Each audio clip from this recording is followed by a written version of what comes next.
In this lecture, we're going to talk about chest trauma. Now, when someone suffers big chest trauma, you're going to do your initial assessment and resuscitation.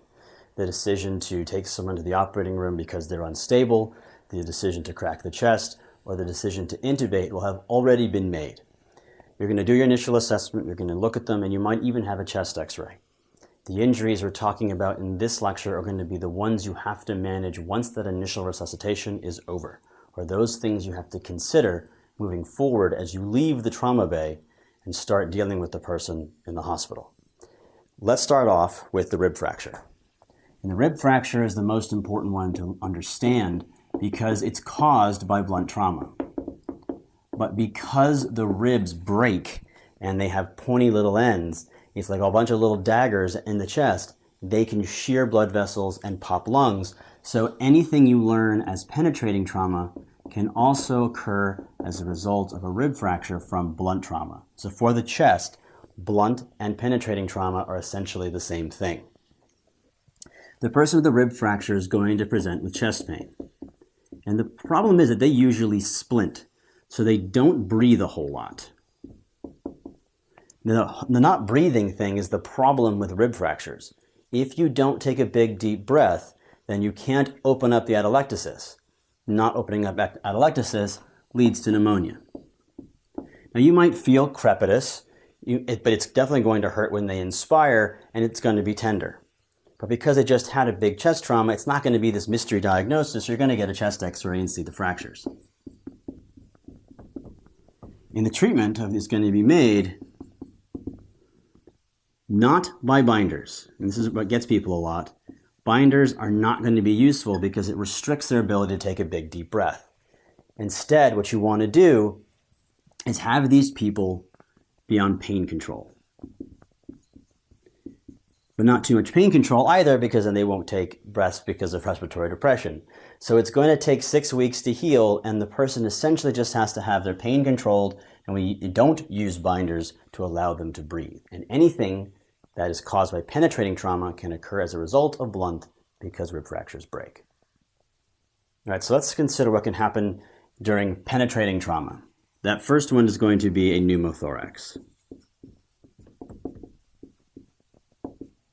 The pneumothorax occurs as a result of penetrating trauma or blunt trauma that turns into penetrating because of the rib fractures.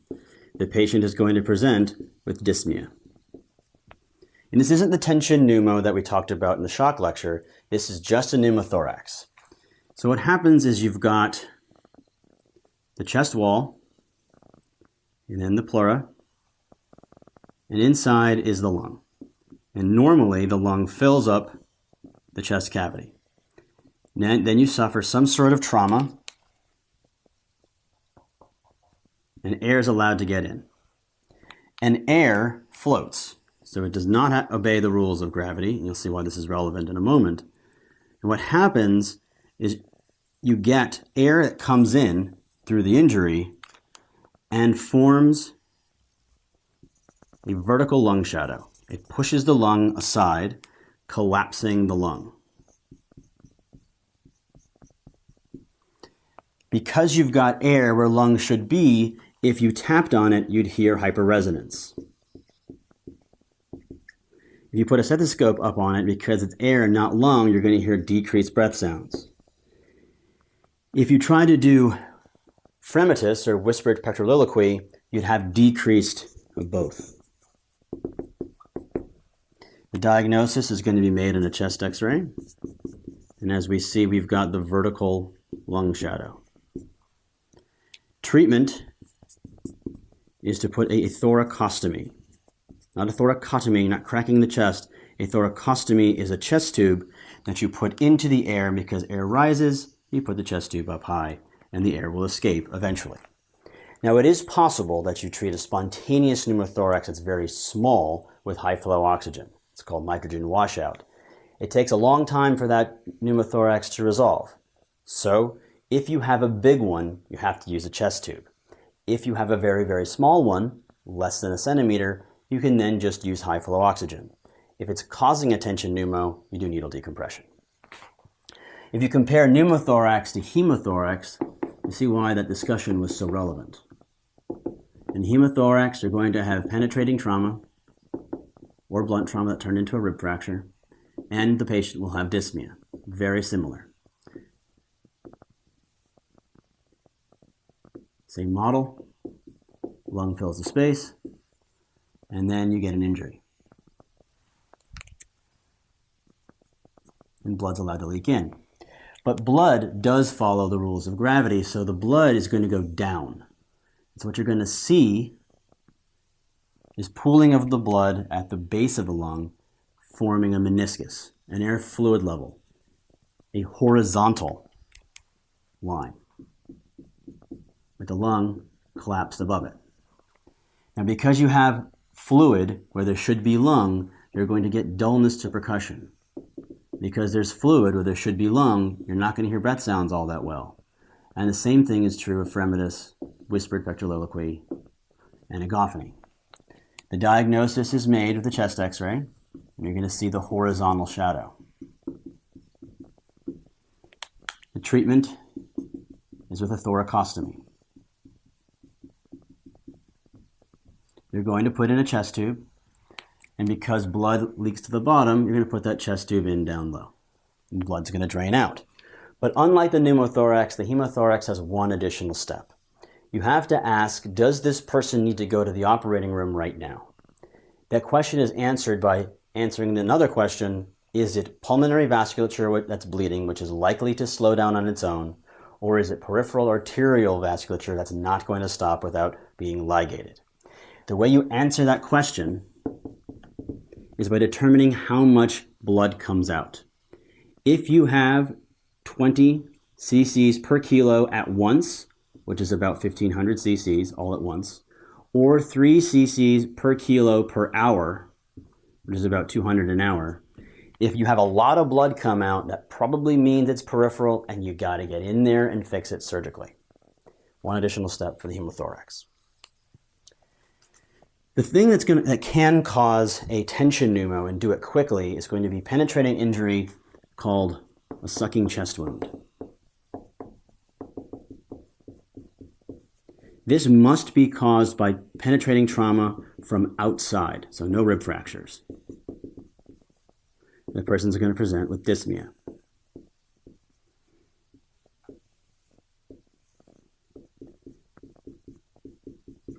You get an injury, and air is allowed to come in. But it's done a certain way. Because you've been penetrated from the outside in, you've pushed tissue into the chest cavity. So what happens is that when you inhale, you have this little flap.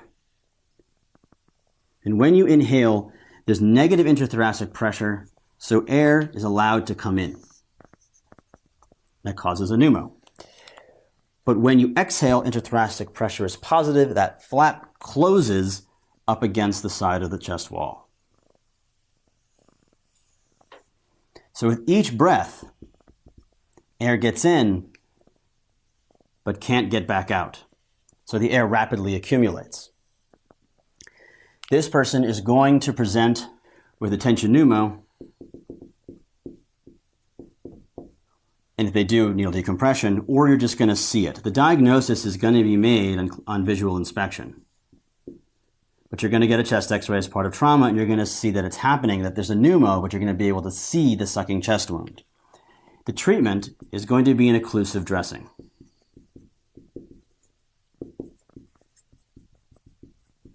What you do is effectively place a piece of saran wrap taped on 3 sides over the wound. Now that there's saran wrap, when they open, when they take a deep breath, and their valve opens, your plastic valve seals.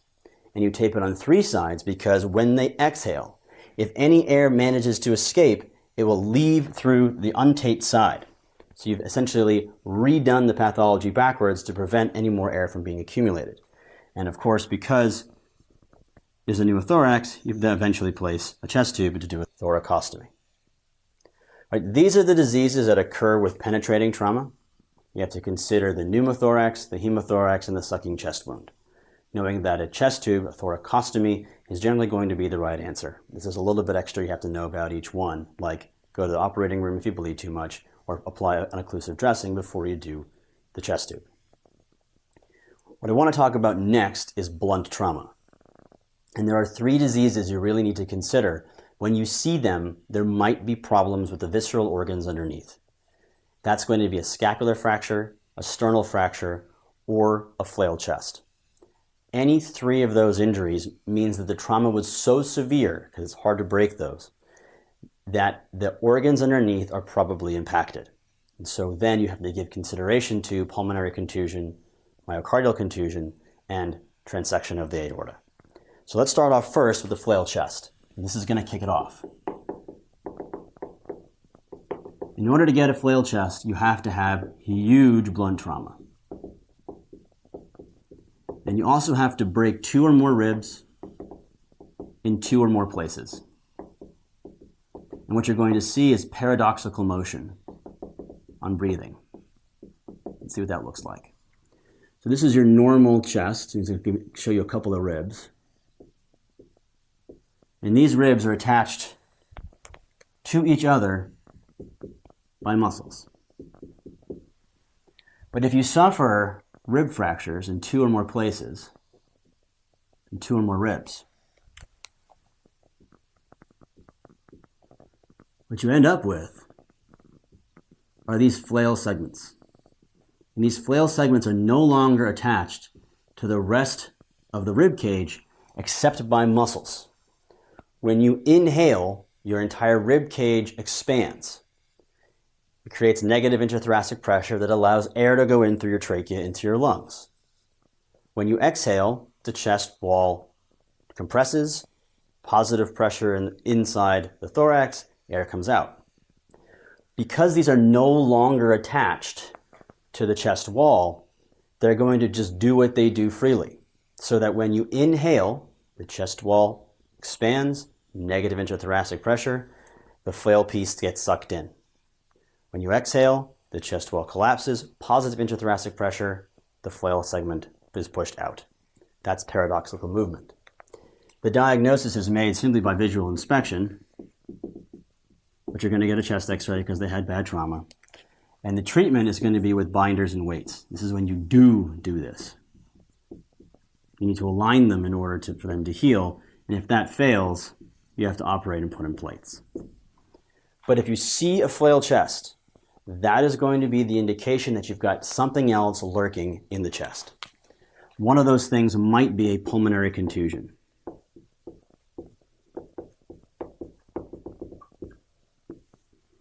And you're going to get a huge trauma or one of the injuries, sternal fracture, scaphoid fracture, or a flail chest. And the person is going to present completely normal. On day 1, that is, when they arrive, the x-ray is normal. And subsequently, they develop profound dyspnea. When you contuse a lung, you get a bruise. What that is essentially leaky capillaries. A pulmonary contusion is a non-cardiogenic pulmonary edema. And we've encountered non-cardiogenic pulmonary edema in the ARDS lecture in pulmonary. ARDS is also leaky capillaries that we usually associate with sepsis. Trolley, taco, pulmonary contusion, ARDS, they're all leaky capillaries with a non-cardiogenic pulmonary edema. That can lead to dyspnea. The way you diagnose it is by getting a chest x-ray on the first or second day, 24 to 48 hours later, and you see whiteout. Whether it's unilateral or bilateral is going to depend on which lung has been contused. A unilateral whiteout is going to be unilateral contusion, bilateral will be bilateral contusion. But regardless, the treatment is going to be the same. You treat it just like ARDS.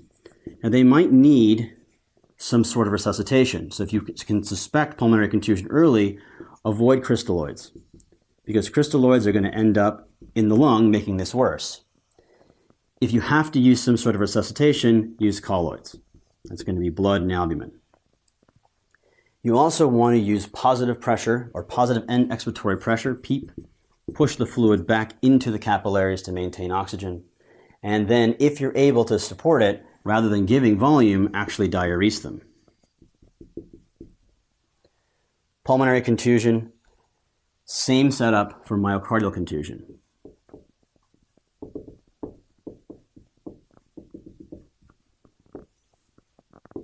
the patient's going to have huge trauma. Sternal fracture, scaphoid fracture, flail chest. And this is essentially a heart attack. Having a contused myocardium does essentially the same thing as an actual MI. It puts them at risk for arrhythmias and sudden cardiac death. The way you make the diagnosis of a myocardial contusion is by prophylactically checking 12-lead EKGs and troponins. These patients should be put on telemetry to monitor for arrhythmias. And that's what you treat. Essentially, you can get CHF and arrhythmias. And as that arises, you're going to treat the CHF with diuresis and the arrhythmias with antiarrhythmics. And give them Monabash. Morphine, oxygen nitrates, aspirin, beta blocker, ACE inhibitor, statin, heparin. Just be careful with the heparin because they may bleed. The big part of this is the beta blockers and the ACE inhibitors to prevent the person from going into cardiac arrhythmias and then treating congestive heart failure with Lasix. Generally, if the contusion resolves, so too does their symptoms. But here's also the time where you might consider the pericardial tamponade. Contusion might lead to bleeding, and if you do that, you can bleed into the pericardium and the person might die. So that's what the FAST assessment is for. You throw an ultrasound on their chest and you look for pericardial effusions. If it's there, you might need to treat it and beware that it may be blood. The last disease in this section is going to be aortic dissection.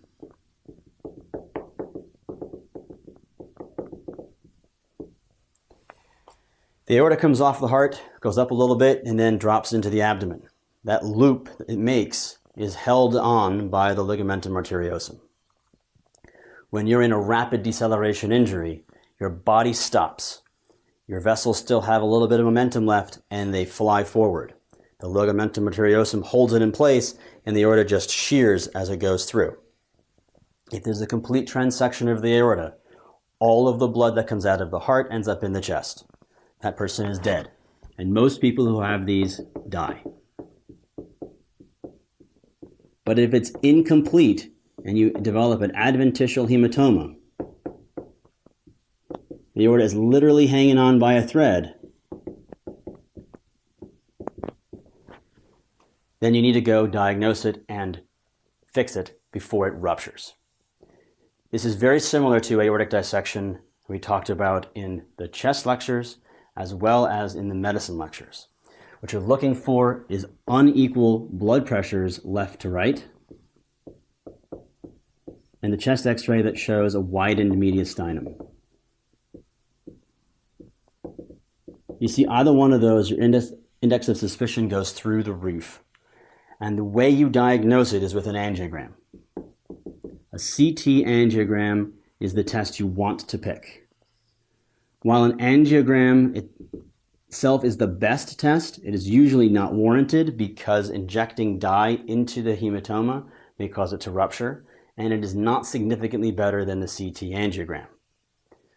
But if you cannot use the CT angio because of renal failure, your other options are going to be an MRI or a TEE. And essentially they are equivalent to each other. You should not be asked to choose between them. It's more about what's available at your facility rather than which one's better than the other. If you identify the false lumen and you see that there's a dissection, you have to take the person to surgery immediately. And while you're going, decrease the blood pressure using IV beta blockers to prevent the rupture of the dissection. We started with penetrating injury, of which rib fracture can cause penetrating injury.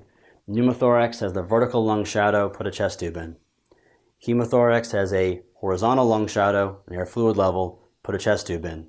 If it comes out really fast, you need to do surgery. Sucking chest wound, make sure you use a vaso-occlusive dressing. For blunt trauma, identify the sternal fracture, scaphoid fracture, and flail chest as injuries that indicate severe injury of the visceral organs underneath. Go looking for them, don't wait. The flail chest will have paradoxical motion and is treated with binders and weights. Pulmonary contusion is the normal lung following a trauma, ends up with whiteout. Use diuretics and PEEP. Myocardial contusion is going to be Essentially a heart attack that puts them at risk for arrhythmias and CHF. Treat each accordingly. And then the aortic dissection is going to be the widen mediastinum on chest x-ray. Get in there and do an operation to fix them. But you may have to decide between CT angiogram, the best test you want to pick, angiogram, theoretically the best test, only reserved for patients where you know they have one but the CT is negative, MRI and TEE. MRI and TEE are equivocal and used when there's renal failure. That is chest trauma.